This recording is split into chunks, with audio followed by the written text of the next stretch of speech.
ಒಂದೂರಿನಲ್ಲಿ ಅತ್ಯಂತ ಜಾಣ ಸ್ವಾಮಿಯೊಬ್ಬರು ತಮ್ಮ ಮಠದ ಆವರಣದಲ್ಲಿ ಭಕ್ತಾದಿಗಳಿಗೆ ಪ್ರವಚನವನ್ನು ನೀಡುತ್ತಿದ್ದರು. ಪ್ರತಿದಿನ ಪ್ರವಚನ ಕೇಳಲು ಸಾವಿರಾರು ಭಕ್ತರು ಸೇರುತ್ತಿದ್ದರು.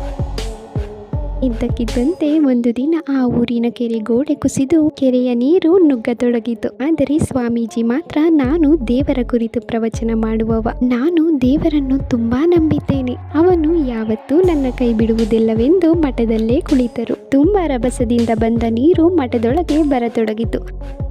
ಆಗ ಅಲ್ಲಿನ ಜನ ದೋಣಿ ತಂದು, ಸ್ವಾಮಿಗಳೇ ಬನ್ನಿ, ಸುರಕ್ಷಿತ ಸ್ಥಳಕ್ಕೆ ಬೇಗ ಹೋಗೋಣವೆಂದು ಕರೆದರು. ಆಗ ಸ್ವಾಮಿ, ಇಲ್ಲ, ನಾನು ಬರುವುದಿಲ್ಲ, ಆ ದೇವರೇ ನನ್ನನ್ನು ಕಾಪಾಡುತ್ತಾನೆ ಎಂದು ಅಲ್ಲಿಯೇ ಕುಳಿತರು. ನುಗ್ಗಿ ಬಂದ ನೀರು ಮಠದ ಸುತ್ತಮುತ್ತ ಹಾಗೂ ಮಠದ ಅರ್ಧದಷ್ಟು ಆವರಿಸಿಕೊಂಡಿತು. ಆಗ ಸ್ವಾಮೀಜಿಗಳು ಮಠದ ಮೂಲೆಯೊಂದರಲ್ಲಿ ಏರಿ ಕುಳಿತರು. ಆಗ ಮತ್ತೆ ಆ